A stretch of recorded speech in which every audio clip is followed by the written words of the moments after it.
Hello everyone, how are you doing? This is MD Tech here for another quick tutorial. In today's tutorial, I'm going to show you how to allow websites to access your microphone on your Google Chrome web browser.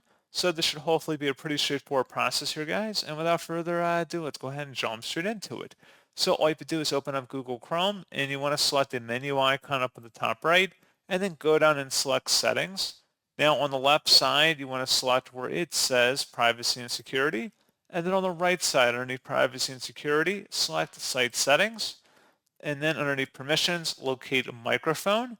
And then you want to allow sites to be able to ask for your microphone. And then click the drop down up here and make sure the correct microphone is selected. And that's all you have to do.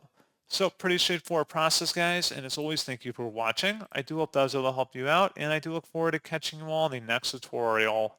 Goodbye.